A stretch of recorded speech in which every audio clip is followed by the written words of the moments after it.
नवरात्र उत्सव चालू आहे ज्या प्रांगणामध्ये त्या देवीकरता 2 मिनटं मी गीत गाणार आहे आणि कार्यक्रम संपणार आहे. अंबिके मी आले ग तुझ्या मंदिरी, अंबिके मी आले ग तुझ्या मंदिरी, अंबिके मी आले ग तुझ्या मंदिरी, अंबिके मी आले ग तुझ्या मंदिरी. दर्शनाला तुझ्या तुळजापुरी, दर्शनाला तुझ्या तुळजापुरी, अंबिके मी आले ग तुझ्या मंदिरी, अंबिके मी आले ग तुझ्या मंदिरी, अंबिके मी आले ग तुझ्या मंदिरी, अंबिके मी आले ग तुझ्या मंदिरी, अंबिके मी आले ग तुझ्या मंदिरी, अंबिके मी आले ग तुझ्या मंदिरी, तुझ्या मंदिरी, तुझ्या मंदिरी. झालेली सेवा परमात्म्याच्या चरणी अर्पण करते. त्याच्यामुळं अर्धा तास तुमचा थोडा घेतला त्यासाठी माफी मागते. कारण कुणाला जर मुलगीच नसेल, ऐका, एखाद्याला जर 1 मुलगी असेल त्यांनी मला 2री माना, जर 2 असेल तर त्यांनी मला 3री माना, एखाद्याला जर 3 मुली असतील त्यांनी मला 4थी माना, ज्याला मुलगीच नाही आहे त्यांनी मला दत्तक घेतलं तरी चालेल, वटीत घेतलं तरी चालेल, फक्त जमीन माझ्या नावावर करा, बाकी काही नाही. जगतवंदनीय वारकरी भूषण देहूचे सुप्रसिद्ध साधू संत श्रेष्ठ जगद्गुरु तुकोबारायांचा 4 चरणाचा घेतलेला सेवेकरता अभंग आहे. हा अभंग तुकोबारायाचा आहे. हा अभंग संत प्रकरणातही मोडतो आणि उपदेश प्रकरणात देखील मोडतो. या अभंगामध्ये तुकोबाराय वर्णन करतात, तू का म्हणे माझा घडो त्यांची, कोणाची कोणाची. या अभंगामध्ये तुकोबाराय म्हणतात, पुन्हा ऐका, तू का म्हणे माझं घडो त्यांची, कोणाची. झोपल्या का काय, कोणाची सेवा घडो, हा कोणाची. ऐका, माझ्याकडे लक्ष द्या. या अभंगामध्ये तुकोबाराय म्हणतात, तू का म्हणे माझा घडो त्यांची सेवा, त्यांची म्हणजे कोणाची. कीर्तन किती ऐकली तुम्ही. त्यांची म्हणजे संतांची सेवा मला घडो. जर संतांची सेवा माझ्या जीवनामध्ये घडली, काय परिणाम होईल, काय फायदा होईल, तर परी माझ्या दैवा पारे नाही. तुकोबाराय म्हणतात, हे संत काय करतात, आम्ही संत ओळखायचे कसे. जग म्हणू लागलं, तुकोबाराय अहो संतांची संगत झाल्यानंतर आपल्या भाग्याचा उदय होतो, नशिबाचा उदय होतो, बरोबर आहे तुमचं, पण संत ओळखायचे कसे, संत काय करतात, त्यांची काहीतरी ओळख पाहिजे. तुकोबाराय म्हणतात की संत 2 ग्रंथाचं श्रवण करतात. कोणते 2 ग्रंथ. गीता भागवत करीती श्रवण, अखंड चिंतन विठोबाचे. एक ग्रंथ असा आहे की माणसाने जगावं कसं हे शिकवतो, आणि दुसरा ग्रंथ असा आहे माणसाने मरावं कसं हे शिकवणारा ग्रंथ आहे. मग संत काय करतात, गीता भागवत करीती श्रवण, अखंड चिंतन विठोबाचे. तुकोबाराय म्हणतात, संत या 2 ग्रंथाचं चिंतन करतात. एवढंच नाही तर अखंड चिंतन विठोबाचे, त्या परमात्म्याचं अखंड चिंतन करत असतात, त्यांना संत म्हणतात. तुकोबाराय म्हणतात, असे जे संत आहे त्यांचा हरिक मला तर वाटतोच, यात नवल काय, तर तयाचा हरिक वाटे देवा. देवाला सुद्धा त्यांचा हरिक वाटत असतो. पण ऐका महिला मंडळ, कुणाचाही हरिक देवाला वाटत. झोपल्या का तुम्ही. कुणाचाही हरिक देवाला वाटत नाही. बोलत चला बर का. माझं कीर्तन असं असतं, घाली लोटांगण मोकळं पटांगण, म्हणजे तुम्ही म्हणताल पाय लावून ऐकायचं काय, तसं नाही. ऐका, तुकोबाराय म्हणतात, कुणाचा हरिक देवाला वाटतो, आपला वाटतो का. हा महिला मंडळ बोलता का हाणू हाणू घेऊ आता. आपला हरिक देवाला वाटतो का हो? आपला नाही वाटत? वा वा. आपला देखील हरिक देवाला वाटेल, पण केव्हा? जेव्हा आपण त्या संतांसारखं नामचिंतन जर केलं तेव्हा आपला हरिक ते देवाला वाटेल. पण ऐका, तुकोबा म्हणतात कुळी कन्या पुत्र होती जी सात्विक तयाचा हरिक वाटे देवा. लोक म्हणतात महिला मंडळ तुम्ही भजन म्हणू नका, काही काही गावाला आहे तसं. पण ऐका, संतांनी सुद्धा महिला मंडळांना विरोध केलेला नाही. मग आपण कोण आहोत? संतांनी सांगितलं यारे यारे लहान थोर याती भलती नारी नर, आधी महिला आहे नंतर पुरुष आहे. म्हणून ऐका, तुकोबा म्हणतात कुळी कन्या पुत्र होती जी सात्विक तयाचा हरिक वाटे देवा. जी मुलगी असेल, जो मुलगा असेल, जर अखंड चिंतन करत असेल, चांगलं कर्म करत असेल, चांगलं कार्य करत असेल तर त्यांचा हरिक देवाला वाटतो. पण ऐका, कुणाचीही मुलं सात्विक नसतात. पण ऐका, चांगला मुलगा निवडणं हे आई वडिलांच्या हातामध्ये असतं. संस्कार देणं त्या अगोदर तुकोबा म्हणतात धन्य माता पिता तयाची. ज्यांचे माता पिताच अगोदर चांगले आहेत त्यांचे मुलं बाळ सुद्धा चांगले निवडतात. ऐका, तुकोबा पुढे म्हणतात ऐका, कुणाचेही माता पिता धन्य नसतात, कुणाचे माता पिता धन्य असतात. ऐका, जो मुलगा आपलं हित करण्याकरता, भजन करण्याकरता, परमार्थ करण्याकरता जागा असेल त्या मुलाचे माता पिता धन्य आहे. कारण एक वर्ग असा आहे की ज्याला हितही कळत नाही आणि तो जागा सुद्धा नाहीये. दुसरा वर्ग असा आहे की ज्याला हितही कळतं आणि तो परमार्थ करण्याकरता, नामचिंतन करण्याकरता जागा आहे. याचे माता पिता धन्य असतात. हा झाला अभंगाचा सरळ अर्थ. आता झोपले तरी येऊ का चहा घेऊन मी? विठ्ठला हाला विठाला हाला विठाला विठाला विठाला. कीर्तन सप्ताह, महिला सप्ताह कशाच्या निमित्ताने आहे? सर्व महिलांना माहितीच आहे. जगदंबा नवरात्र उत्सव समिती मंडळ या सगळ्यांकडून ही जेव्हा माझ्याकडे आलेली आहे. आज कीर्तनाचा कितवा दिवस महिला मंडळ? हां, कोण म्हटलं 6वा? तिसरा दिवस. पण असं वाटत नाही बरं का आज तिसरा दिवस आहे. असं वाटतं कालचं कीर्तन चाललं काय. कारण या ठिकाणी सर्वच गोष्टी आहे. गायकही आहे, वादकही आहे आणि ऐकणारे सुद्धा चांगले आहे. फक्त तुम्ही फ्रेश बसा बरं का, म्हणजे कीर्तन होईपर्यंत झोपू नका. ऐका, या सर्व कमिटी मंडळाकडून माझ्याकडे ही सेवा आलेली आहे. ज्यांनी सुरुवातीला सुंदर चाल गायलेली आहे, जे संसारामध्ये आणि परमार्थामध्ये मला साथ देतात. माझे पती गणेश महाराज गायके या ठिकाणी आलेले आहे, त्यांचेही आभार व्यक्त करते मी. खरं तर म्हटलं तर त्यांचं नाव नाही घ्यायला पाहिजे, डायरेक्ट उखाण्यामध्ये घ्यायला पाहिजे. पण असं आहे, आपले गावकरी मंडळ लई हुशार आहे. महाराज कल्याण बाबांना माहिती आहे, गावकरी मंडळी खूप हुशार आहे. कारण महाराज जर आले, कारण महाराजांचेही अलग कीर्तन असतात, दूर कीर्तन असतात. पण योगायोग आज शूटिंगवाले आल्यामुळे महाराजांनाही येणं झालं. त्यांचे आभार. म्हणजे विशेष म्हणजे काय झालं, पहिली चाल तुम्ही महाराजांना दिली, म्हणजे चाल झाल्याबरोबर काय करावं लागतं? काय करावं लागतं? दर्शन घ्यावं लागतं. म्हणजे माझ्याकडून बाप होईल ना ते. विठ्ठला विठ्ठला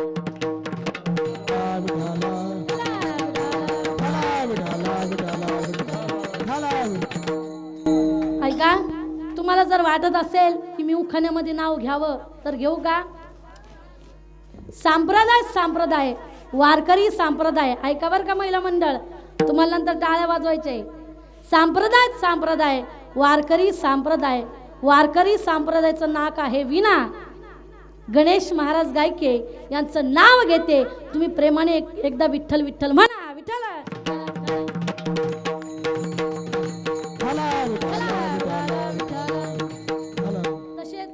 त्यांना ज्यांनी गायनाची साथ केलेली आहे, आपल्याच गावातील असणारे हरिभक्त पारायण राम महाराज असतील, त्यांचेही आभार व्यक्त करते. बाबाई असतील, कल्याण महाराज असतील, आदरणीय नाव सांगा ना.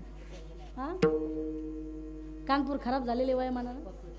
हां, साहेब पाटील, आप्पासाहेब पाटीलही असतील. पलीकडचे ज्यांच्या घरी सुंदर असं जेवायला होतं फराळीचंही होतं. आदरणीय बाबाई असतील त्यांची आभार व्यक्त करते. मृदंगाची सुंदर अशी साथ देणारे हरिभक्त पारायण आमचा विद्यार्थी बरं आकाश महाराज टाकवाले त्यांची आभार व्यक्त करते.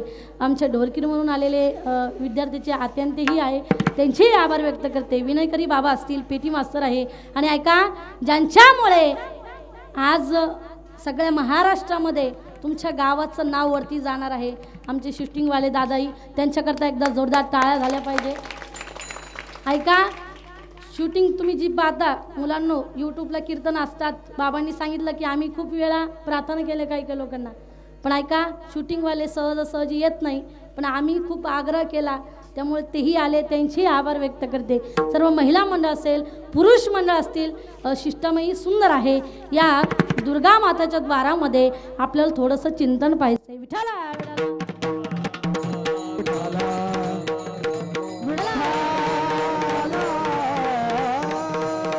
तुकोबाऱ्यांचा आहे.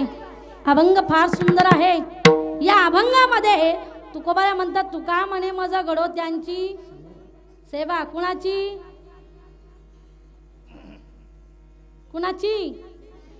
वा हुशार दिदी बरं का, इथलच्या मुली खूप हुशार आहेत. टाळ्या वाजत त्यांच्यासाठी एकदा. बघा, अशा जर मुली असेल तर तयाच हरिक वाटे देवा. म्हणजे एखादी जिजाई होऊ शकते, कुणी आईलाबाई होऊ शकते, असं म्हणू नका की यांना काही येत नाही बरं का. ऐका, तुकोबारा म्हणतात, मला संतांची सेवा घडो, पण संतांची संगत घडत नाही. संतांची संगत घडणं फार दुर्लभ आहे. जगामध्ये 3 गोष्टी दुर्लभ आहे. एक म्हणजे जिज्ञासू अवस्था प्राप्त करून घेणे. दुसरी गोष्ट म्हणजे हे शरीर पुन्हा पुन्हा मिळणे, हा देह पुन्हा पुन्हा मिळणे. तिसरी गोष्ट म्हणजे खरे संत भेटणं. जिज्ञासू कशाला म्हणायचं? जिज्ञासू म्हणजे काय? ज्याला सारखी तळमळ लागलेली असते की माझा उद्धार केव्हा होईल. काय मी उद्धार पावेल, कृपा करील नारायण, ऐसे तुम्ही सांगा संत जना. हो खरा समाधान चित्त माझे, उद्धार काय कृपा करील नारायण.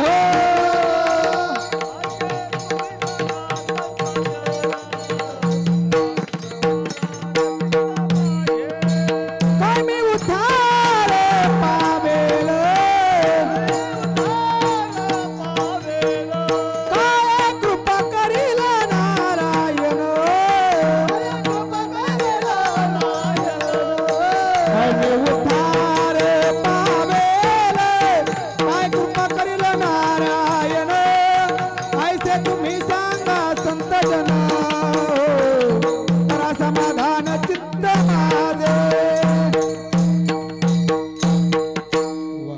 वा. तुकोबाऱ्यांनी नाटाच्या अभंगामध्ये देखील वर्णन केलेलं आहे. काय मी उद्धार पावेन, काय कृपा करील नारायण, ऐसे तुम्ही सांगा संत जन, करा समाधान चित्त माझे. ज्याला सारखी तळमळ लागलेली असते की मला आत्मलाभाची प्राप्ती केव्हा होईल, याला जिज्ञासू अवस्था म्हणतात. ही प्राप्त करून घेणे फार दुर्लभ आहे. दुसरी गोष्ट म्हणजे हे शरीर पुन्हा पुन्हा मिळणे. ऐका महिला मंडळ, पुरुष मंडळ, या जगामध्ये तुम्हाला सगळ्या गोष्टी परत मिळतील, पण हे शरीर मिळणार नाही. ऐका, बाजारामध्ये जर आपण गेलो सगळ्या वस्तू आपल्याला विकत घेता येईल, पण हे शरीर मिळणार नाही. सुभाषितकाराने वर्णन केलेलं आहे. ऐका, पुनर्वित्तम पुनर्मित्रम पुनर्भार्य पुनर्मही एतत् सर्व पुनर्लभ्यम न शरीरम पुनः पुनः. ऐका पुरुष मंडळ, एखाद्या मित्राचं आणि आपलं जर भांडण झालं, तो मित्र आपल्याला सोडून गेला तर दुसरा, बोला ना, दुसरा तुम्ही बोलता का? आणू घेऊ आता. दुसरा मिळू शकतो, बरोबर आहे की नाही बाबा? धन गेला तर, बोला, धन गेलं तर पुन्हा कमावता येईल, आणि एक पत्नी सोडून गेली तर बाबा भेटन का आता? विठ्ठला विठाला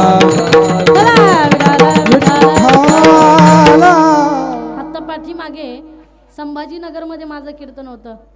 त्या कीर्तनामध्ये मी सहज म्हटलं की एक पत्नी सोडून आपण जर दुसरी केली तर पाप होतं. यात काही चुकलं का बाबा? तुम्ही तर नाहीच म्हणणार, तुम्ही हाच म्हटले अगोदर. यात काही चुकलेलं नाही, बरोबर ना? पण कीर्तन झाल्याच्या नंतर एक व्यक्ती माझ्याकडे आला, मला म्हणू लागला, ताई तुम्ही कीर्तनामध्ये सांगितलं की एक पत्नी सोडून आपण जर दुसरी केली तर पाप होतं. म्हटलं मग झालं काय? म्हणे तिसरी करू का? मग पुण्य होणार आहे का? विठ्ठला विठ्ठला विठाला विठाला विठाला विठाला विठाला विठाला. अहो जगामध्ये तुम्हाला सगळ्या गोष्टी परत मिळतील, पत्नी सुद्धा तुम्हाला परत मिळेल हुंडा देऊन. आता तसे भेटत नाही. हुंडा देऊन तुम्हाला परत मुलगी भेटेल, लग्न होईल, पण हे शरीर मिळणार नाही. फार दुर्लभ आहे हे शरीर. मी भागवत कथेमध्ये वर्णन करत असते. जीवन अनमोल रे तू राधे राधे बोल रे. जीवन अनमोल रे तू राधे राधे बोल रे. जीवन अनमोल रे राधे राधे बोल रे. जीवन अनमोल रे तू राधे राधे बोल रे. मिलेगा सावरिया, मिलेगा सावरिया, बजेगी बांसुरिया, बजेगी बांसुरिया. मिलेगा सावरिया, बजेगी बांसुरिया. तू राधे राधे राधे, तू राधे राधे राधे, तू राधे राधे बोल रे. तू श्याम श्याम बोल रे. तू राधे राधे बोल रे. तू श्याम श्याम बोल रे. तू राधे राधे बोल रे, श्याम श्याम बोल रे. तू राधे राधे बोल रे, तू श्याम श्याम बोल रे. या जगामध्ये तुम्हाला सगळ्या गोष्टी मिळतील, हे शरीर फार दुर्लभ आहे हो. जीवन अनमोल रे तू राधे राधे बोल रे. मिलेगा सावरिया, बजेगी बांसुरिया. तू राधे राधे बोल रे. तू श्याम श्याम बोल रे. हे शरीर फार दुर्लभ आहे हो. सगळ्या गोष्टी मिळतील पण हे शरीर मिळणार नाही. कारण 84 योनी फिरल्याच्या नंतर हे शरीर आपल्याला मिळत असतं. अनेक संतांनी वर्णन केलंय, हे शरीर फार दुर्लभ आहे. नर देह दुर्लभ जाणं, शतवर्षाची गणना, त्यामध्ये दुःख यातना. तुम्ही आठवा मधुसूदना, तुम्ही वासुदेव वासुदेव म्हणा. हे शरीर फार दुर्लभ आहे. किती दुर्लभ आहे संतांनी वर्णन केलंय. तुकोबऱ्या म्हणतात, पावला हा देह काकटाळी न्याय, न घडो ते उपाय घडो आले. हे जे शरीर मिळालंय ते का कावळ्याप्रमाणे मिळालेलं आहे. तुम्ही म्हणताल कावळ्याप्रमाणे नक्की कसं? ऐका, एका राजाला कावळ्याची गरज होती. राजहट्ट, बालहट्ट आणि श्रीहट्ट हा पुरावाच लागतो. बालहट्ट कशाला म्हणायचं? एक मुलगा रोज आईला पैसे मागायचा. आई शेतकरी होती, रोज पैसे कुठून आणणार? पण ऐका, आई रोज म्हणायची, बाळा खायचा लाड, प्यायचा लाड, पैशाचा लाड नाही. काय म्हणायची आई? बोला. खायचा लाड, प्यायचा म्हणजे पाणी, प्यायचा लाड, पैशाचा लाड. 4-5 दिवस झाले आई काही पैसेच देणार. बाळ शाळेमध्ये निघून गेला. शाळा सुटली. शाळेच्या बाहेर पानपुरी लावलेली होती. त्या ठिकाणी बाळ गेलेलं आहे. मागचा पुढचा विचार न करता 50 रुपयाची पानपुरी खाल्ली. मुलगाही बोरगावचाच होता, नाव नाही सांगत, पाहुणे निघाचा अंदाजे. 50 रुपयाची पानपुरी बाळाने खाल्ली. निघाला तसाच. पानपुरीवाला म्हणू लागला, का रे बाळा, पानपुरी 50 रुपयाची खाल्ली, पानपुरीचे पैसे काय आमचे सप्त्यावाले देणार का? मुलगा परत आला आणि परत आल्याच्या नंतर त्या पाणीपुरीवाल्याला म्हणू लागला, अरे येड्या, माझी आई मला घरी वर्णन करून सांगते. पाणीपुरीवाला म्हणू लागला, काय म्हणते तुझी आई? काय नाही म्हणे, मला सांगत असते की खायचा लाड, पैसा लाड, पैशाचा लाड. मग पाणीपुरीवाल्याचे पैसे मी द्यायचे का? त्याला बाल हट्ट म्हणायचं आहे. विठ्ठला विठ्ठला विठ्ठला विठ्ठला विठ्ठला विठ्ठला विठ्ठला. श्री हट्ट म्हणजे काय? दुसरा हट्ट म्हणजे श्री हट्ट. श्री हट्ट खूप अवघड असतो बरं का. आता नवरात्र उत्सव चालू आहे. आता 9 दिवस म्हणजे महिला मंडळ मालकाला म्हणलं असतात की नवरात्र उत्सवामध्ये मला 9 दिवसाच्या 9 साड्या पाहिजे वेगवेगळ्या कलरच्या, बरोबर ना महिला मंडळ? किती? 9 साड्या पाहिजे. 9 साड्या म्हणजे 9 रंग पाहिजे. नवरात्र म्हणजे 9 रंग असतात. ऐका, पण एक पती खूप हुशार होता. काही व्यक्ती खूप हुशार असतात बरं का. तो म्हणू लागला, का गं तू देवीला चांगलं निहळून बघितलं का? ती म्हणे, हो, देवीच्या अंगावरती किती दागदागिने आहे बघा ना, तेवढे तुम्ही मला द्या. तेव्हा त्या बाईचा पती म्हणू लागला, का गं त्या देवीला हात किती आहे? महिला मंडळ, देवीला हात किती असतात? किती असतात महिला मंडळ? 8. हा, तुमच्या तिथं 8 आहे, काही ठिकाणी 6 असतात. तेव्हा तिचा पती म्हणू लागला, तू हात बघितले ना? म्हणे, हो, किती आहे? 8 हात आहे म्हणे देवीला. मग मला सांग, देवीच्या कोणत्या हातामध्ये मोबाईल आहे का?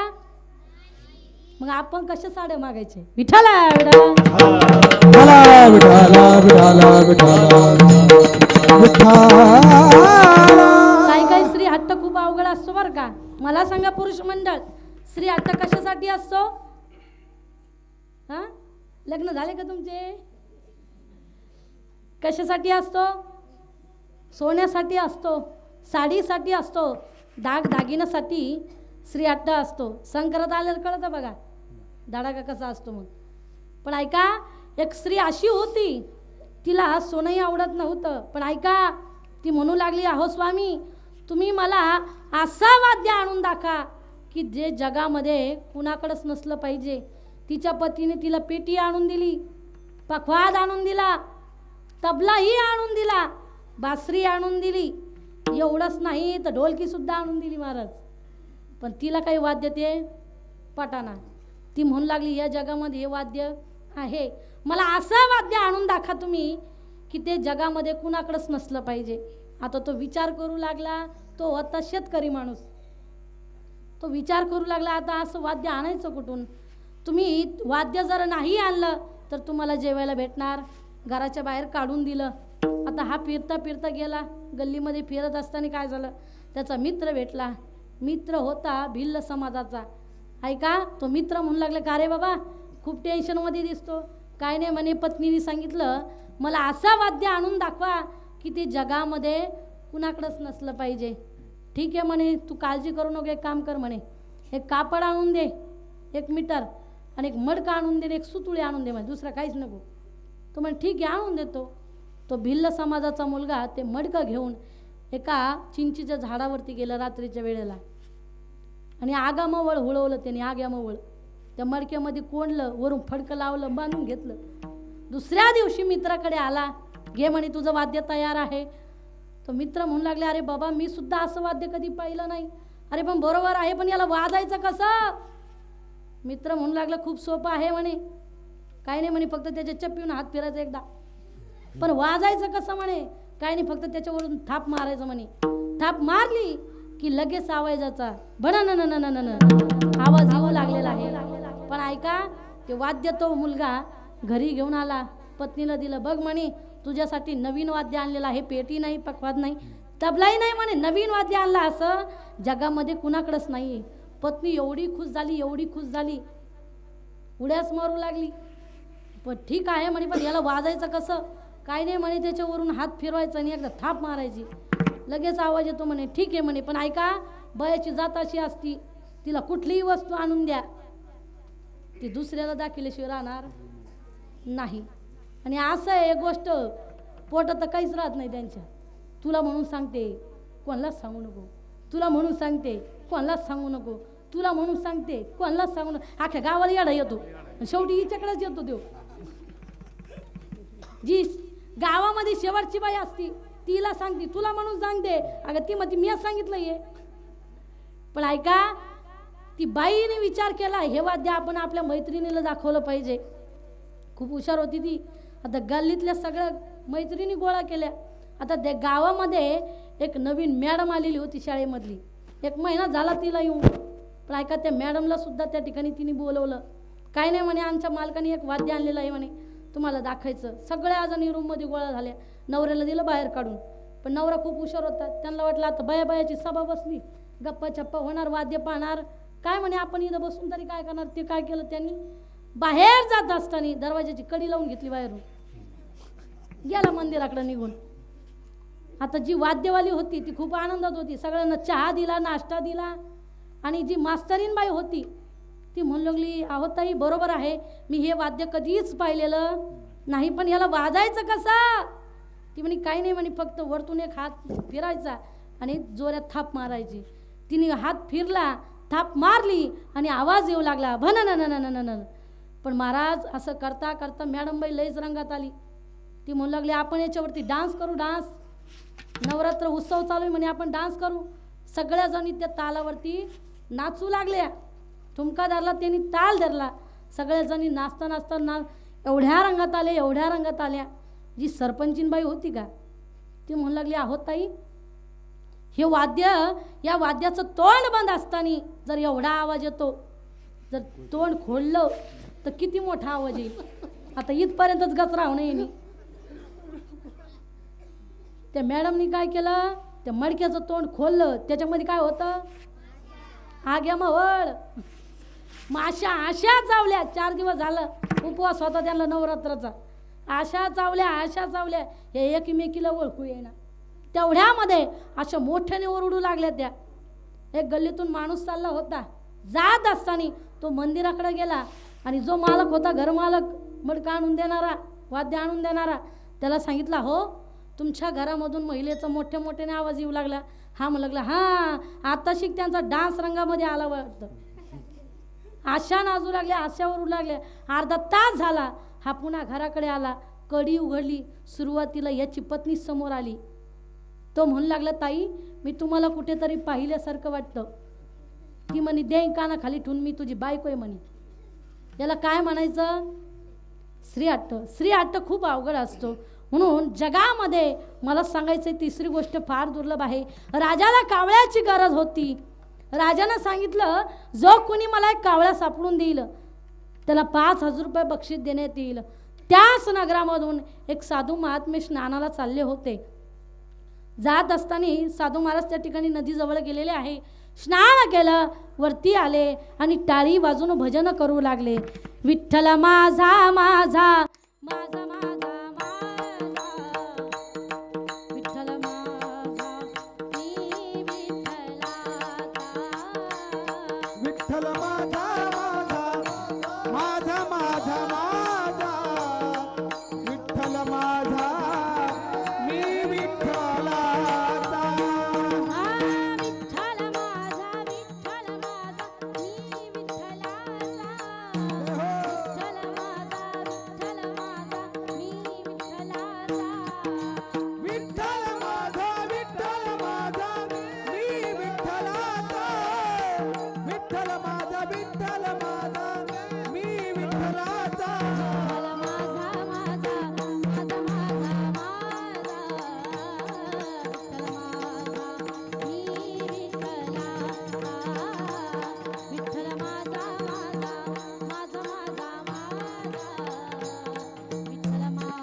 असं भजन करता करता, टाळी वाजता वाजता साधू महाराजांच्या हातामध्ये कावळा सापडला. आला, सैनिक धावत आले. साधू महाराज तो कोण टाका. साधू महाराज म्हणतात नाही देणार. मी जर तुम्हाला एक कावळा दिला तर राजा मला किती पैसे देईल. महिला मंडळ किती पैसे देईल. पैशाचं कसं लक्षात राहतं. भजन नाही राहत. 5,000 देईल. मी जर तुम्हाला 2 कावळे सापडून दिले तर राजा मला किती पैसे देईल. 10,000 देईल. साधू महाराजांनी ऐकलं नाही महिला मंडळ. पुन्हा टाळी वाजवण्याचा प्रयत्न केला. हातामध्ये काय होतं. कावळा सापडलेला होता. तोही मान काय हलवतात. तसं हे शरीर आपल्याला मिळालं. पावला हा देह कागटाळी नाय. पावला हा देह कागटाळी नाय.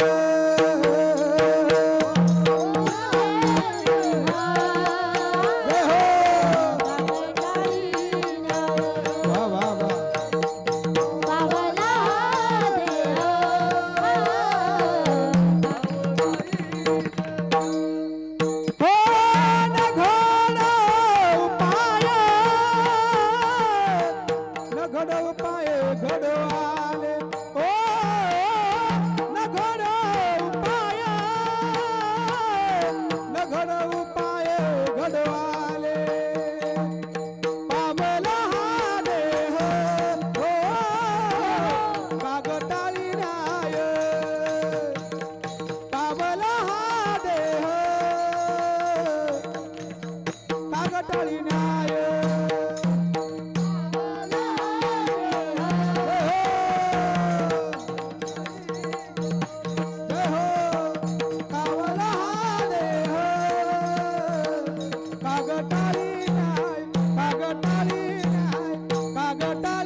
काकटाळी न्याय.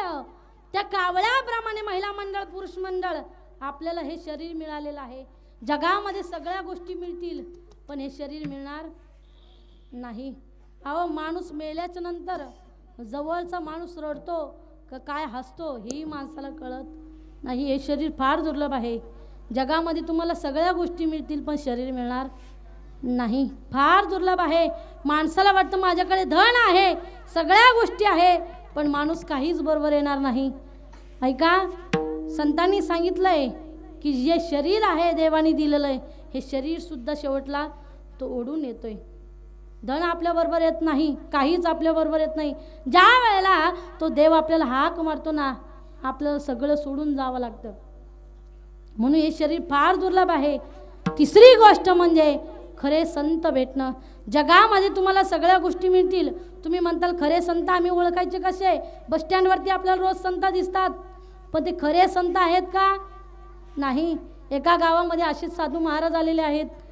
पण ऐका आल्याच्या नंतर एका व्यक्तीने त्यांना घरी जेवणाकरता आणलेलं आहे. जेवत असताना ते महाराज मोठ्याने हाड म्हणालेत. जो घरचा व्यक्ती होता घरचा मालक होता त्या मालकाने साधू महाराजांना प्रश्न केला की साधू महाराज तुम्ही जेवत असताना हाड का म्हणालात. साधू महाराज म्हणू लागले की पंढरपूरच्या मंदिरामध्ये कुत्रा उभा होता त्याला मी हाड म्हणालो. तो व्यक्ती घरच्या मॅडमला मालकिनीला सांगू लागला की अगं बघ ना आपल्या घरी केवढे मोठे साधू महाराज आलेले आहेत ज्यांना आपल्या घरामधून पंढरपूरच्या मंदिरातलं कुत्रं दिसतं. आता ती घरची बाई खूप हुशार होती. ती म्हणू लागली एक काम करा या साधू महाराजांना सकाळी आपल्या घरी जेवणाकरता नाश्ता करता घेऊन या. ठीक आहे म्हणे. पुन्हा सकाळी साधू महाराज नाश्ता करता त्या घरी आलेले आहे.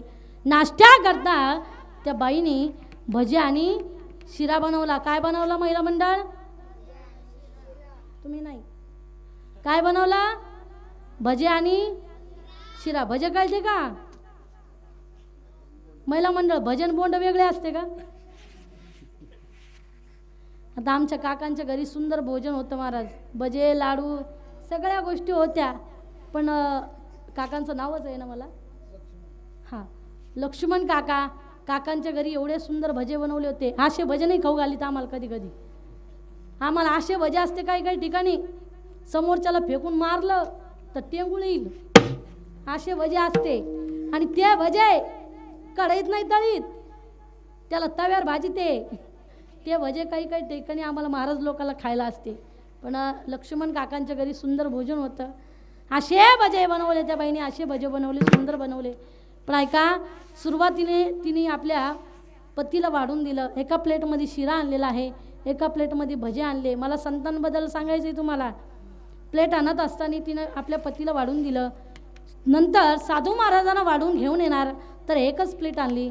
त्या प्लेटमध्ये अगोदर भजे ठेवले, त्याच्यावरतून शिरा टाकला. आता भजे दिसणार आहे का महिला मंडळ? नाही, भजे झाकले गेले. पण प्लेट आणत असताना तिचा पती म्हणू लागला, का ग तू साधू महाराजांना भजे नाही आणले का? तू साधू महाराजांना भजे नाही आणले का?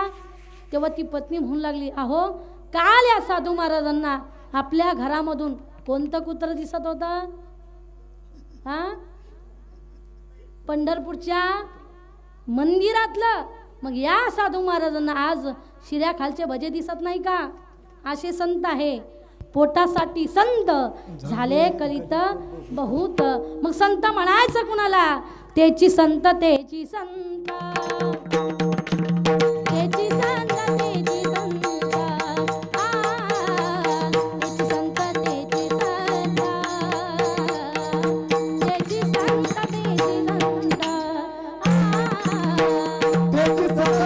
संत, तेची संत, तेची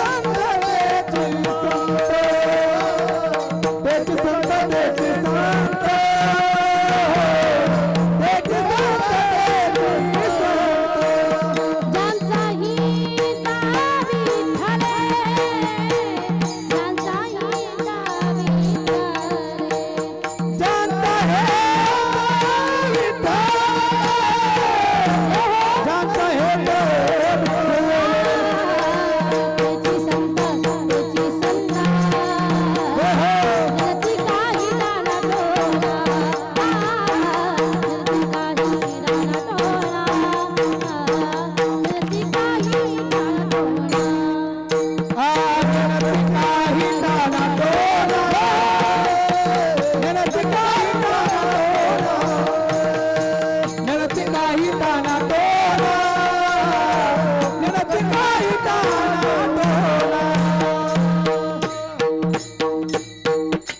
कुणाला संत म्हणायचं?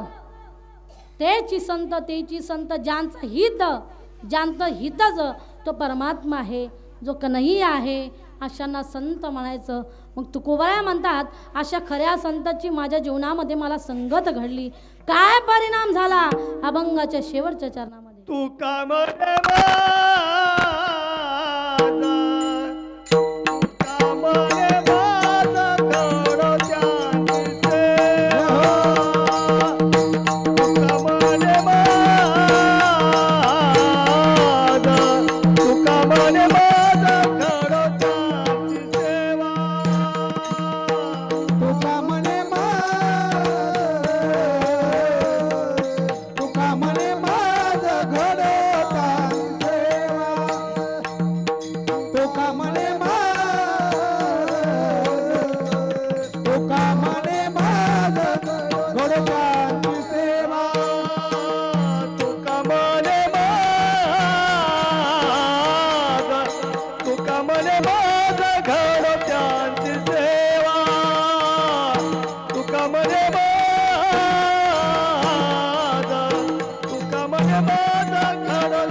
कन्या पुत्र होती ते सात्विक, होती ते सात्विक, होती ते सात्विक.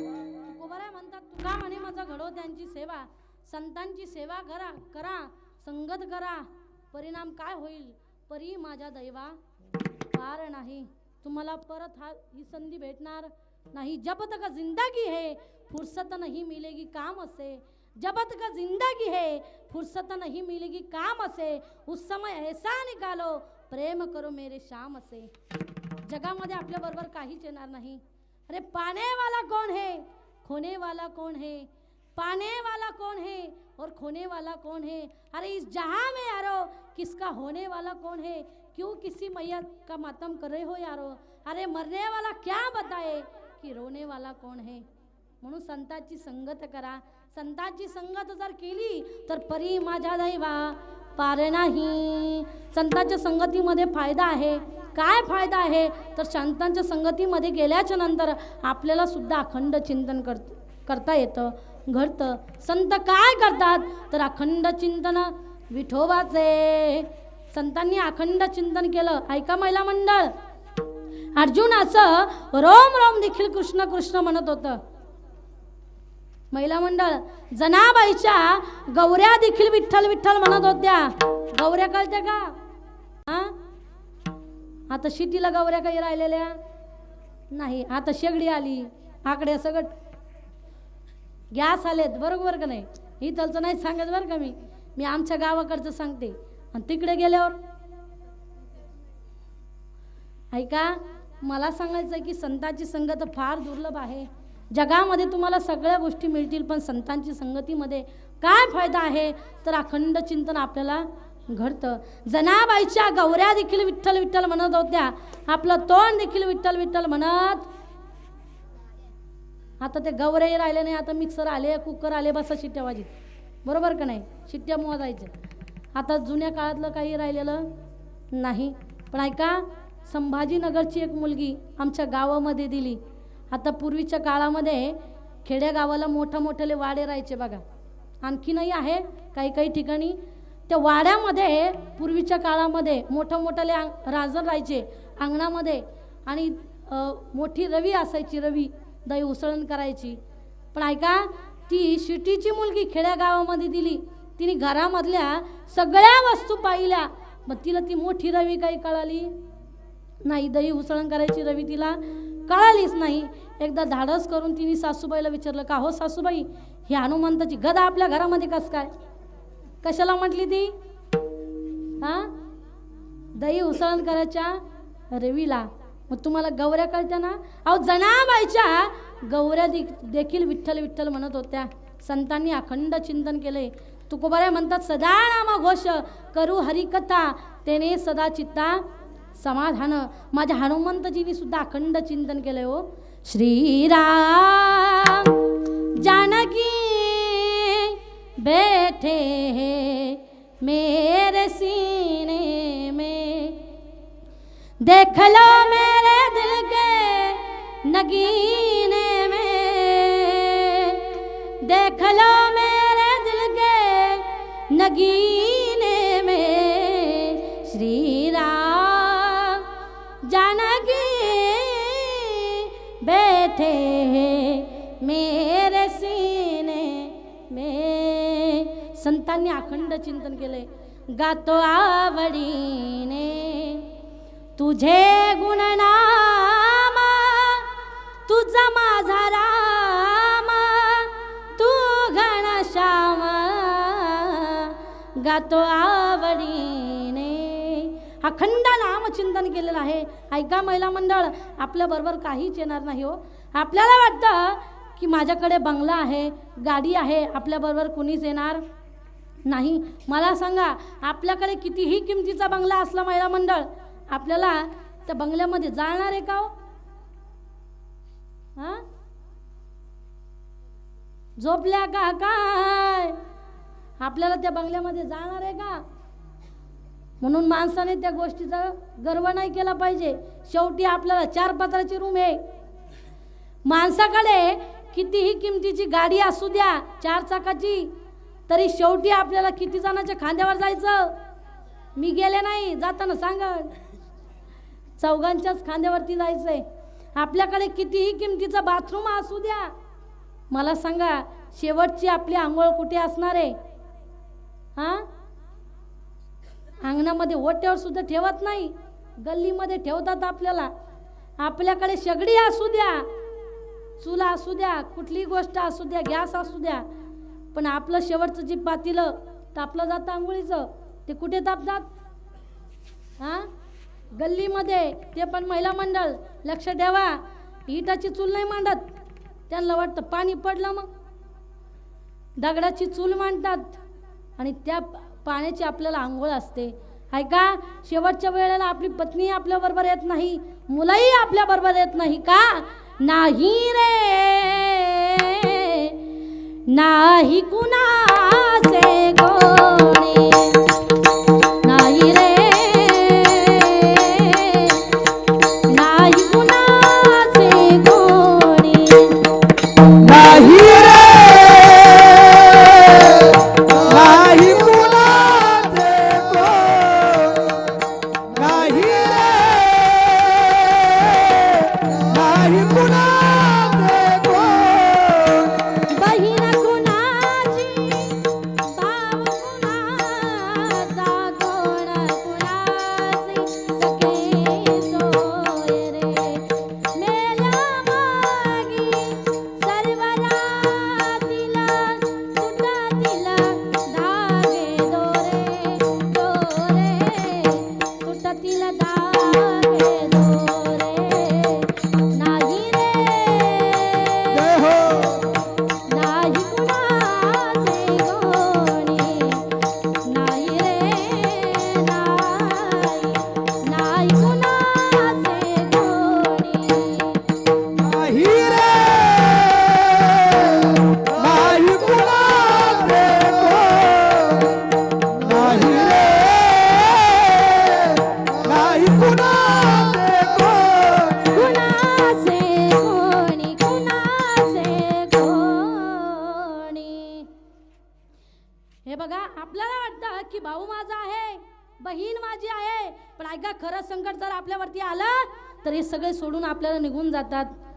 बहीण कुणाची, भाऊ कुणाचा, कोण कुणाचे सखे सोय रे. मेल्या मागी सर्व रातीला, तुटतील धागे दोरे, दोरे, तुटतील धागे दोरे. नाही रे, नाही कुणाचे कोणी, कुणाचे कोणी, कुणाचे कोणी. या जगामध्ये कुणी कुणाचं नाही महिला मंडळ. एखाद्या वेळेला असा आपल्याला अनुभव येतो जीवनामध्ये की जेव्हा खरं संकट आपल्यावरती येतं ना, तर त्यावेळेला आपले भाऊ तर जाऊ द्या, पण आपले आई वडील जन्मदाते सुद्धा आपल्या बरोबर राहत नाही. आपल्याला वाटतं की मुलगा माझा आहे, पण मेल्याच्या नंतर तो मुलगा सुद्धा आपल्या बरोबर येणार नाही. आएगा जब रे बुलावा हरी का, छोड़ के सब कुछ जाना पड़ेगा. नाम हरी का साथ जाएगा, और ना कुछ तू ले पाएगा. आएगा जब रे बुलावा हरी का, छोड़ के सब कुछ जाना पड़ेगा. सगळ्या गोष्टी इथंच राहणार आहे. मग तुम्ही म्हणताल आपल्याबरोबर येणार काय? तर केलेलं नामचिंतन आणि केलेलं चांगलं कर्म आपल्याबरोबर येणार आहे. ऐका, मेल्याच्या नंतर शेवटच्या वेळेला जो आपल्या कपाळाला 1 रुपया लावतात ना, तो 1 रुपया सुद्धा आपल्या घरचा नसतो, तो रुपया सुद्धा दुसऱ्याचा असतो, आपल्या घरचा नसतो. म्हणून मला सांगायचं आहे, संतांची संगत करा, भजन करा, पण माणसाला कोणत्या वयामध्ये काय करावं हेच कळत नाही. आता पंढरपूरला संक्रांतीला आमचा महिला मंडळाचा सप्ताह असतो. ऐका, गावातील एक आजीबाईला मी म्हटलं, आजीबाई चला ना पंढरपूरला सप्ताहाला, आनंद घ्या. आजीबाई मला म्हणू लागले, ताई आले असते, पण माझ्या नातीला सांभाळायला कोण नाही हो. आता नातीचे बिस्किट हीच खाती आणि काय म्हणते, माझ्या नातीला सांभाळायला कोणी नाही. दुसऱ्या बाबांना म्हटलं, बाबा अहो चला पंढरपूरला, काय आनंद आहे तो आनंद घ्या. बाबा मला म्हणू लागले, ताई आलो असतो पण ह्या वर्षी माझ्या मुलीचं लग्न आहे, मी पुढल्या वर्षी नक्की येतो. दुसऱ्या वर्षी मी पुन्हा बाबाकडे गेले, म्हटलं बाबा मागच्याही वर्षी तुम्ही आले नाही, मुलीचं लग्न होतं, या वर्षी तरी चला पंढरपूरला. ऐका महिला मंडळ, बाबा काय म्हणू लागले, बाबा पुन्हा मला म्हणतात, ताई आलो असतो पण ह्या वर्षी माझ्या घराचं बांधकाम चालू आहे, पुढल्या वर्षी मी नक्की येणार. किती वर्ष झाले महिला मंडळ? 2 वर्ष झाले. ऐका, 3ऱ्या वर्षी मी बाबाकडे जाणार.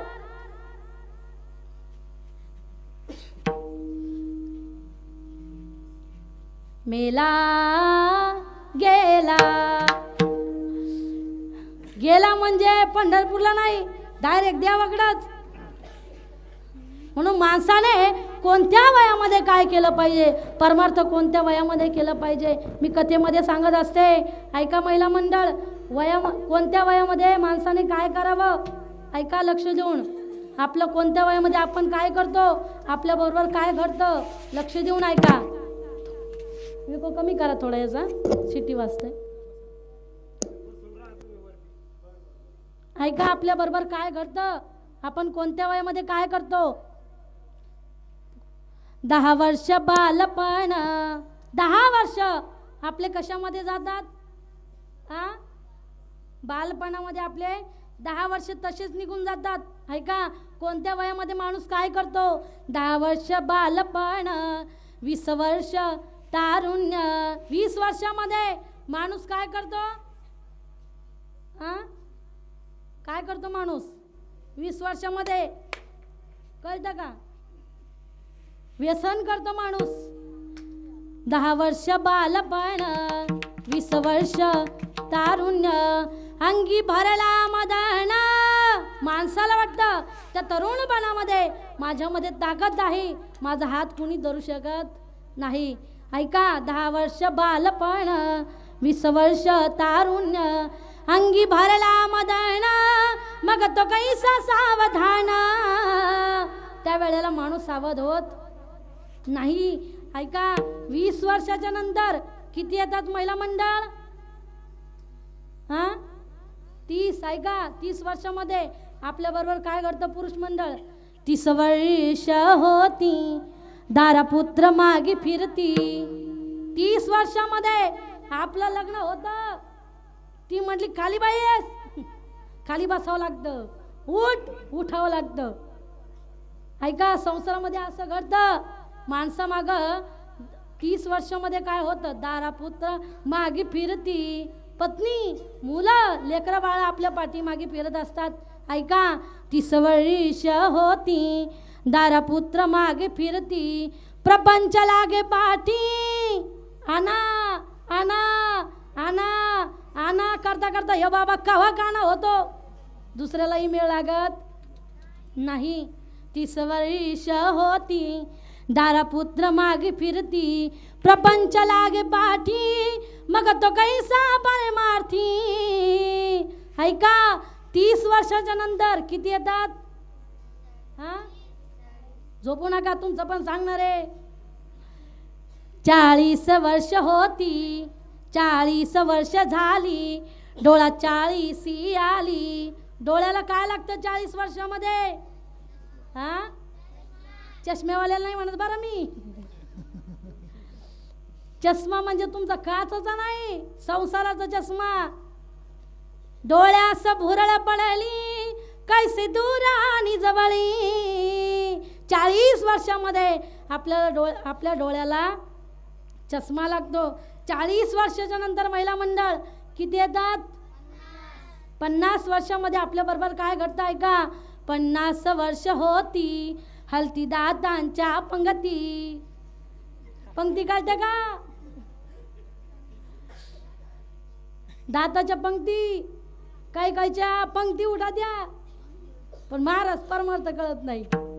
50 वर्ष होती हलती दातांच्या पंगती, श्याम केस शुभ्र होती. ऐका, माणसं खूप हुशार आहे बरं का.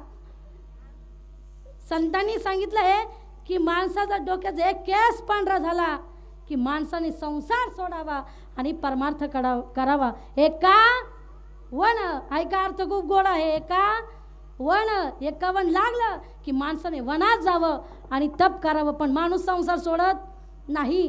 केस पांढरे व्हायला लागले की माणूस काय करतो? काय करतो? डाय करतो. डाय. पांढरे झाले का काळे करतो. काळे झाले का हिरे करतो. हिरवे झाले की लाल करतो. लाल झाले का पिवळे करतो. राहू देत नाही. संतांनी आपल्याला संदेश दिलाय की बाबांनो, केस पांढरे होऊ लागले की माणसाने संसार सोडावा, परमार्थ करावा. ऐका, 50 वर्ष होती हलती दातांच्या पंगती, श्याम केस शुभ्र होती. आपण किती जरी केसाला डाय केला, कलर दिला तरी लोक आपल्याला मथरच म्हणणार आहे. श्याम केस शुभ्र होती त्या सीमादारा म्हणती. ऐका, 50च्या नंतर किती येतात? 60 वर्षामध्ये बाबा आपल्या बरोबर काय घडणार आहे? ऐका, 60ची बुद्धी नाठी. घरचे काय म्हणतात? आमच्या म्हाताऱ्याला काही कळत नाही. जेव्हा म्हातारा लहान असतो, जेव्हा म्हातारा बाळ असतो, लेकरू असतं, तेव्हा आई काय म्हणते? आमच्या पप्प्याला काही कळत नाही. लग्न झालं की बायको म्हणते आमच्या याला काही कळत नाही. म्हातारा झाला की नातू म्हणतात की आमच्या डंगराला काही कळत नाही. अहो, म्हाताऱ्याला कळतं कधी हेच मला कळत नाही. 60ची बुद्धी नाठी, मग हात आली काठी, वस वस लागे पाठी. ऐका, त्या वेळेला आपल्या पाठीमाग वसवस लागते, वसवस लागते. कोणी ऐकत नाही. वस वस लागे पाठी त्या सिंहासनाची गारती. ऐका, 60च्या नंतर किती येतात? 70 वयामध्ये आपल्या बरोबर काय घडतं? ऐका, 70ची झाली रचना, बसल्याने उठवेना. एका जागेवरती जर माणूस बसला तर उठता येत नाही. उठला तर चालता येत नाही. ऐका, 70ची झाली रचना, बसल्याने उठवेना, उठल्याने चालवेना, मग तो झाला दैन्यवाना. ऐका, 70च्या नंतर किती येतात? 80. 4 20 मिळून किती? ती म्हणते 48.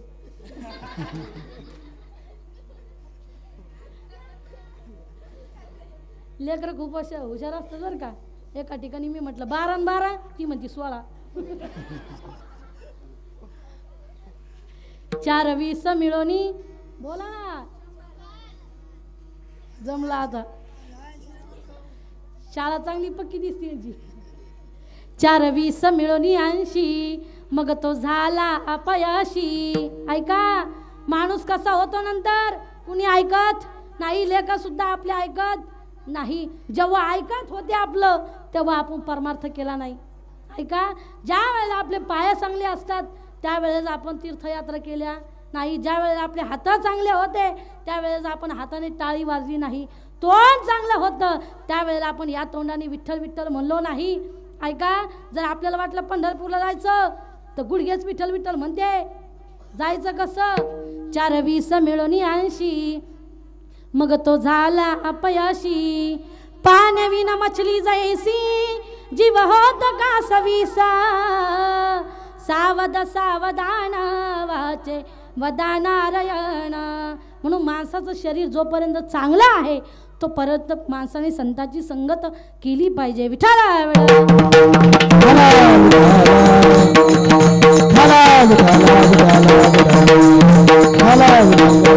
म्हणून संतांनी सांगितलं की बाबांनो, आपलं हे शरीर चांगलं आहे ना. पुरुष मंडळ, देवानी एवढे सुंदर पाय आपल्याला दिले हो. कशा करता दिले? चालायला दिले, पण कुठं चालायला दिले? माणूस नको त्या ठिकाणी या पायान जातो. पंढरपूरला जाण्याकरता देवाने एवढे सुंदर पाय आपल्याला दिले, पण या पायाचा उपयोग माणसाने पंढरपूरला जाण्याकरता केलेला नाही. महिला मंडळ एवढे सुंदर हात देवाने आपल्याला दिले हो, कशा करता? कशा करता दिले? हात कशा करता दिले महिला मंडळ? हा, टाळी वाजून भजन कर. कोण म्हटलं बांध कोरायला? बघा, बांध कोरायला नाही हो, बांध कोरा, पण दुसऱ्याचे कोरा कोरताना आपलेच. देवानी एवढ्या सुंदर हात आपल्याला दिले, टाळी वाजून भजन. टाळी वाजवावी, गुढी उभारावी, टाळी वाजवावी, गुढी उभारावी, गुढी उभारावी, गुढी उभारावी, वाटती चालावी पंढरीची, वाटती चालावी पंढरीची, पंढरीची टाळी वाजवावी, गुढी उभारावी, टाळी वाजवावी, गुढी उभारावी, पंढरीची वाटती चालावी, पंढरीची टाळी वाजवावी, वा टाळी वाजवावी, गुढी उभारावी, गुढी उभारावी. संतांनी एवढे सुंदर, देवानी एवढे सुंदर हात आपल्याला दिले, टाळी वाजून भजन करण्याकरता, नाम चिंतन करण्याकरता. महिला मंडळ देवानी एवढे सुंदर डोळे आपल्याला दिले हो, कशा करता? त्याला पाहण्याकरता, कारण तो फार सुंदर आहे. किती सुंदर आहे तो परमात्मा. जगामध्ये ऐका, जगामध्ये माणसाला वाटतं की एखादी स्त्री जर सुंदर असेल, माणूस म्हणतो किती सुंदर आहे. एखादा पुरुष सुंदर असेल, माणसाला वाटतं किती सुंदर आहे. पण ऐका, ज्या देवाने त्याला घडवलंय तो परमात्मा किती सुंदर असेल, किती सुंदर आहे तो परमात्मा. काली कमली वाला मेरा यार है, काली कमली वाला मेरा यार है, मेरे मन का मोहन तो दिलदार है, ओ काली कमली वाला मेरा यार है, मेरे मन का मोहन तो दिलदार है, तू मेरा यार है, मेरा दिलदार है, तू मेरा यार है, मेरा दिलदार है, ओए काली कमली वाला मेरा यार है, मेरे मन का मोहन तो दिलदार है, ओ काली कमली वाला मेरा यार है, मेरे मन का मोहन तो दिलदार है. तो परमात्मा फार सुंदर आहे हो. किशोरी कुछ ऐसा इंतजाम हो जाए, जुबा पे राधा राधा राधा नाम हो जाए, जुबा पे राधा राधा राधा नाम हो जाए, किशोरी कुछ ऐसा इंतजाम हो जाए. देवाने फार सुंदर आपल्याला डोळे दिले. त्या कन्हैयाला, त्या पांडुरंग परमात्म्याला डोळे भरून पाहून घ्या. महिला मंडळ एवढे सुंदर कान देवाने आपल्याला दिले, कशा करता हो? हा, कशा करता दिले कान? ऐकायला दिले, पण गाणे नाही. हां, त्याचं भजन ऐकण्याकरता, नाम चिंतन ऐकण्याकरता देवाने एवढे सुंदर कान आपल्याला दिले. पण ऐका, या कानाची किंमत आपल्याला आणखीनही कळालेली नाही. या कानाची किंमत आपल्याला केव्हा कळाली माहिती आहे का? करोनाच्या काळामध्ये जर देवाने आपल्याला कान दिले नसते बाबा, तर जे मास्क होतं ते आपण कुठे लटकिलं असतं बरं? करोनाच्या काळामध्ये. करोना माहिती आहे का? तुम्ही म्हणताल बाई नाव सुद्धा घेऊ नको त्याचं. करोनाच्या काळामध्ये जर देवाने आपल्याला कान दिलेले नसते तर मास्क कुठं लटकिला असतं, इथे खिळे ठोकावं लागले असते, तेव्हा मास्क लटकिला असता आपण, तेव्हा कानाची किंमत आपल्याला कळाली. देवाने एवढं सुंदर तोंड आपल्याला दिले हो, पण कशा करता? बोलण्याकरता का शिवी द्यायला? काय लोकांचं बोलण्याचं असं असतं, बोलतो का शिवी देतो हेच कळत नाही. देवाने एवढं सुंदर तोंड दिलंय गोड बोलण्याकरता. माणसाने असं बोलावं. ऐका, वाक्य सांगून जाते. एखादा पुरुष सुंदर असेल तर एखादी स्त्री त्याच्या प्रेमात पडेल, एखादी स्त्री सुंदर असेल तर एखादा पुरुष तिच्या प्रेमामध्ये पडेल. पण ऐका महिला मंडळ, आपल्या तोंडातील वाणी जर गोड असेल ना तर सारं जग आपल्या प्रेमामध्ये पडल्याशिवाय राहणार नाही. आपलं बोलणं गोड पाहिजे हो, बोलणं चांगलं पाहिजे. माणसाला काहीच नको, फक्त बोलणं गोड पाहिजे, काहीच नको. ऐका, जाता जाता प्रसंग सांगून जाते. एका गावामध्ये सासू सुनेची जोड राहत होती. सासू फार गोड बोलायची, गावातल्या लोकांना चांगलं बोलायची, पण सुनबाई जी होती ना तिला कुठं बोलावं, काय बोलावं हेच कळत नव्हतं. आता सासूबाई विचार करू लागली, हे पोरांनो जरा शांत बसा. सासूबाई विचार करू लागली की आपण आहे तोपर्यंत आपल्या नावाखाली ही तारल्या जाईल, पण आपण मेल्याच्या नंतर माझ्या लेकाचं कसं होईल? म्हणून सासूबाई म्हणू लागली, सुनबाई तू जरा चांगलं बोलायचा प्रयत्न कर ग. सुनबाई अशी होती, कुठं अनुरुमनच होती, म्हणजे कुठं काय बोलावं हे तिला कळत नव्हतं. सासूबाई म्हणू लागली, मी तुझी परीक्षा घेणार. ठीक आहे म्हणे, परीक्षा घ्या. अगं चांगलं बोलायचं शिक. काही नाही म्हणे, तुम्ही शिका म्हणे कसं बोलायचं. पण ऐका, सासूबाईंनी पाहिलं शेजारच्या ज्या गंगूबाई होत्या त्यांनी सकाळीच ताक तयार करून ठेवलेलं होतं.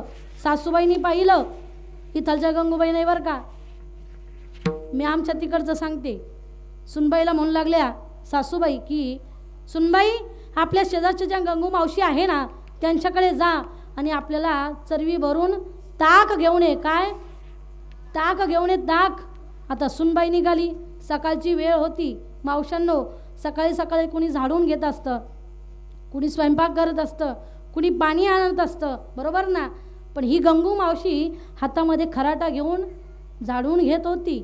सुनबाई आली आणि आल्याच्या बरोबर त्या गंगू मावशीला म्हणू लागली, ए गंगू मावशी, हातातला खराटा टाक आणि दे मला ताक. आता असं म्हटल्याच्या नंतर मावशांनो ताक भेटणार आहे का हो? नाही भेटणार. हिला जरा गोड बोलावं लागेल का नाही? गंगू मावशी खूप हुशार होती. गंगू मावशी म्हणू लागली, आली तशीच परत घरी निघ म्हणे, ताक आम्ही काही केलेलं नाही. ही घरी आली, तेवढ्यामध्ये सासूबाईंनी पाहिलं हिला काही बोलता येत नाही. सासूबाई म्हणू लागली, सुनबाई बघ म्हणे मी कशी ताक घेऊन येते. ठीक आहे म्हणे, जा म्हणे तुम्ही ताक घेऊन या. बघते म्हणे कसं बोलता तुम्ही. सासूबाई गेली. ऐका महिला मंडळ, माणसाने कसं बोललं पाहिजे. सासूबाई त्या ठिकाणी गेली, गंगू मावशीच्या ओट्यावरती गेली. पाहिलं तर गंगू मावशीचं 2 वर्षाचं लेकरू अंगणामध्ये खेळत होतं. सासूबाई गेल्या आणि त्या गंगू मावशीच्या लेकराला आपल्या कडावरती उचलून घेतलं आणि घरामध्ये गेल्या. गंगू मावशी स्वयंपाक करत होत्या. तेवढ्यामध्ये सासूबाई म्हणू लागल्या, ओ गंगू मावशी, अहो तुम्हाला काही कळतं का नाही हो? काय झालं? अहो दगडाला नजर होते. तुमचं लेकरू तर किती सुंदर आहे. लेकरू असं होतं मावशीनो, ढेकळात टाकलं तर ओळखू येणार नाही, असं लेकरू होतं. पण काय म्हटली ती? अहो दगडाला नजर होते, तुमचं लेकरू तर किती सुंदर आहे. तेवढ्यामध्ये गंगू मावशीने हिच्याकरता चहा टाकला. आता ही म्हटली होती का सासूबाई चहा टाका म्हणून? तेवढ्यामध्ये त्या सासूबाईनी त्या लेकराचं नाक पुसलं. गंगूबाई तर खुशच झाल्या. तेवढ्यामध्ये त्या सासूबाई म्हणू लागले की गंगू मावशी माझ्या मागं जरा गडबड आहे म्हणे, मी घरी जाते म्हणे, जरा मला शेतामध्ये काम आहे म्हणे. काय नाही म्हणे सासूबाई, एक काम करा ना, सकाळीच मी ताक तयार करून ठेवलेलं आहे म्हणे, जाता जाता ताक घेऊन जा. आता ही कशा करता आली होती?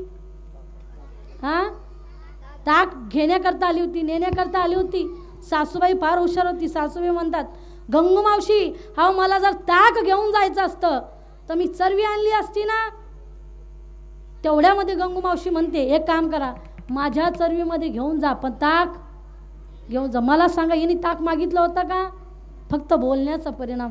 माणसाने असं बोलावं की माणसाच्या बोलण्यावर देवही डोलला पाहिजे. म्हणून असं बोलावं. म्हणून संतांनी अखंड चिंतन केलंय. तुकोबारा म्हणतात गीता भागवत करीती श्रवण अखंड चिंतन विठोबाचे. ज्यांनी अखंड चिंतन केलंय त्यांचा हारिक देवालाही वाटतो.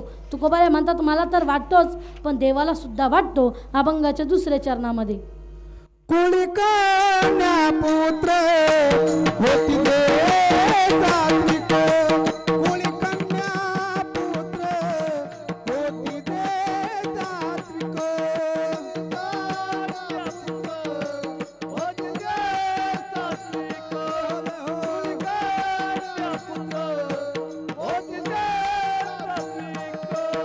कुळी कन्या पुत्र होती दे सात्विक. कुळी कन्या पुत्र होती दे सात्विक. कुळी कन्या पुत्र होती दे सात्विक.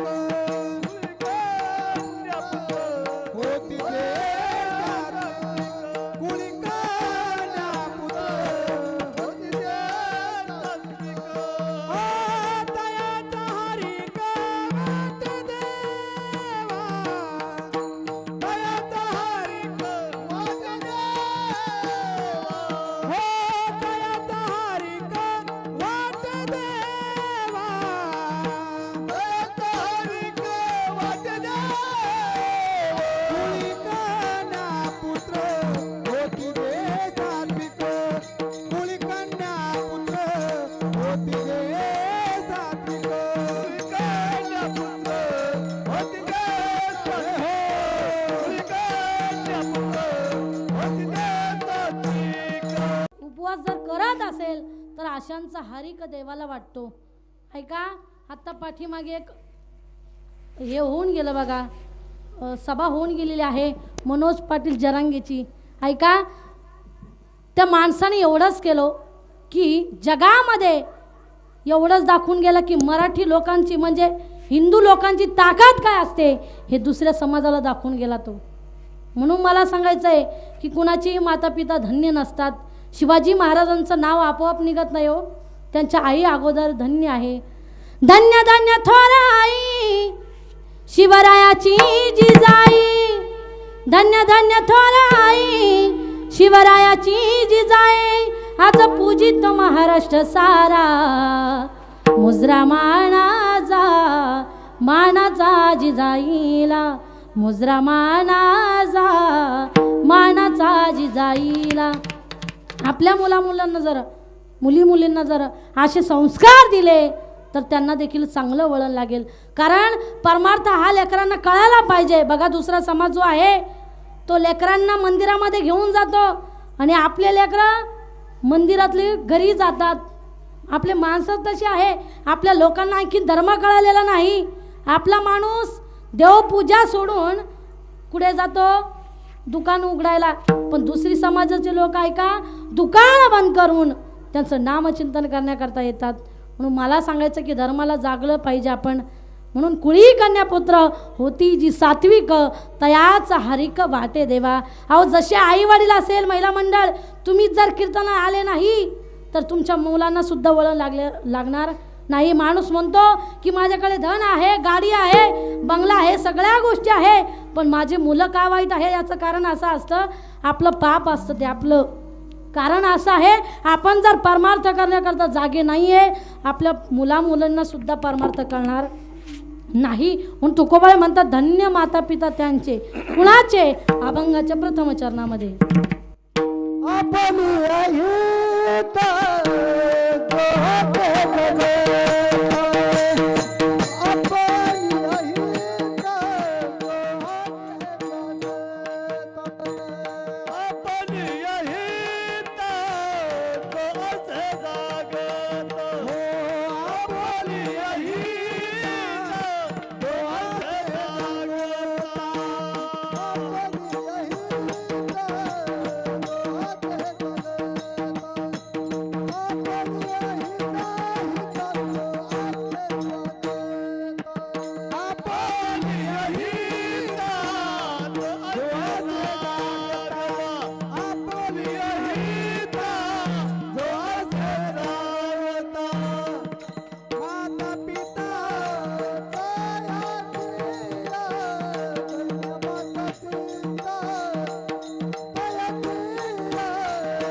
होती जे सात्विक मुली कंदपूर होती जे सात्विक होती जे सात्विक होती जे सात्विक हिता जो असे जागता धन्य माता पिता तयाची अगोदर माता पिता जागे पाहिजे परमार्थ करण्याकरता त्यांना हितही कळायला पाहिजे की संसार आपला हित नाहीये परमार्थ आपला हित आहे ऐका आज समाजामध्ये जर आपण पाहिलं तर काही काही मुलांना आई वडील म्हणजे काय हेही कळत नाही अहो आई अशी असते बाप असा असतो जातो जातो सांगून नाही शेवटची गोष्ट बाप म्हणजे काय आहे प्रत्येक कीर्तनकार आईविषयी बोलतो पण ऐका बाप म्हणजे काय असतो आई जी आई असते ना आई मी सुद्धा आई आहे कारण माझ्या 9 महिन्यात लेकरू घरी तिथं झोपलेलं आहे पण ऐका जाता जाता सांगून जाईल आई म्हणजे काय असते आईला वाटतं आई आपल्या लेकराला कडेवरती घेत असते आईला वाटतं की मला जे दिसतं ते माझ्या लेकराला दिसलं पाहिजे